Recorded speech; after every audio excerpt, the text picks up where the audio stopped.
नमस्कार दोस्तों, मानपूर्णा चैनल में आप सभी का स्वागत है।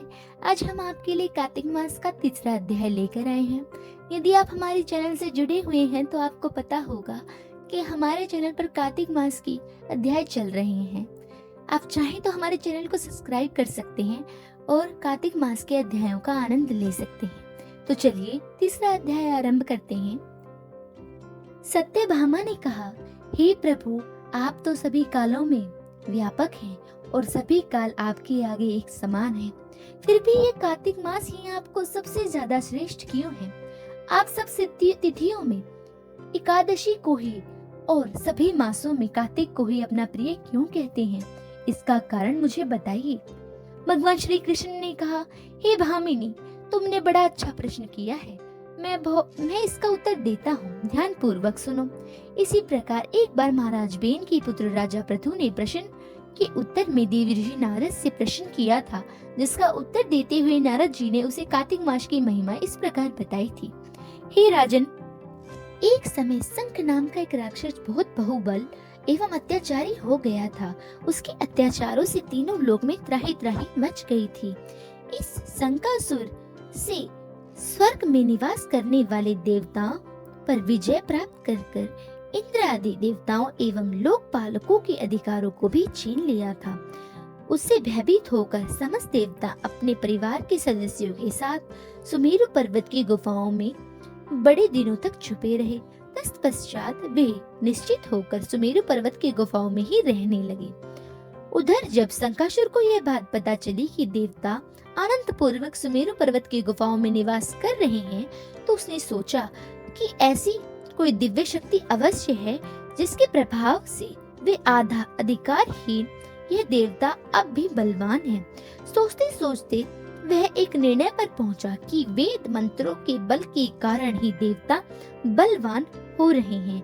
यदि उनसे वेद मंत्र ही छीन लिए जाएं, तो वे बलहीन हो जाएंगे।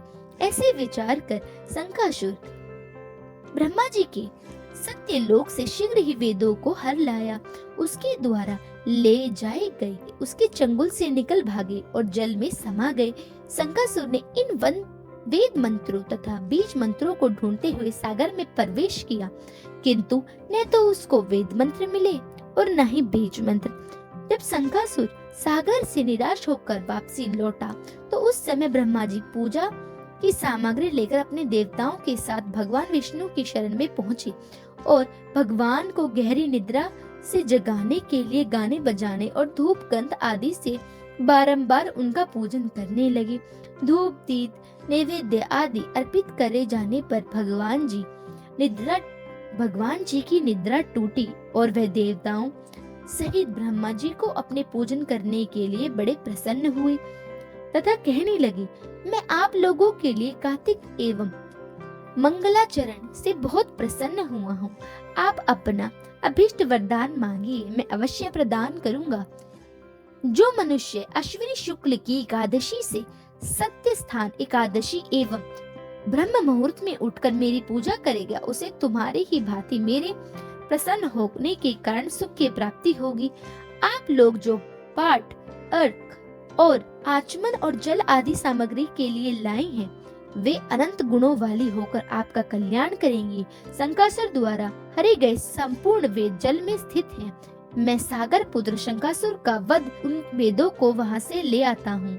आज से मंत्र बीज और वेद सहित मैं प्रति वर्ष कार्तिक मास में जल में निवास किया करूंगा और विश्राम किया करूंगा। अब मैं मत्स्य का रूप धारण करके जल में जाता हूँ। सब देवताओं भी मुनीश्वर सहित मेरे साथ जल में आओ। इस कार्तिक मास में जो श्रेष्ठ मनुष्य प्रातः काल स्नान करके सब यज्ञ के अब्रश स्नान द्वारा आदि भली भांति नहा लेता है, हे देवेंद्र, कार्तिक मास में व्रत करने वाले को इस प्रकार से धनी पुत्र पत्नी आदि देने रहना और उनकी सभी आपत्तियों की रक्षा करना मेरा कर्तव्य है।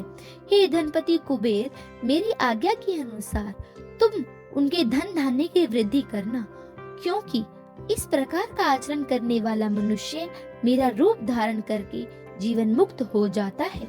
जो मनुष्य जन्म से लेकर मृत्यु उपरांत तक विधि पूर्वक इस उत्तम व्रत को करता है, वह आप लोगों का भी पूजनीय है।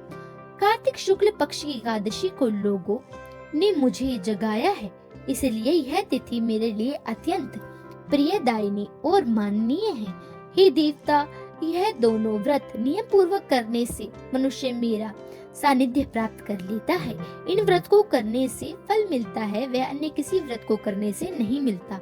अतः प्रत्येक मनुष्य को सुखी और निरोग रहने के लिए कार्तिक महात्म्य और एकादशी सुनते हुए उपयुक्त नियमों का पालन करना चाहिए।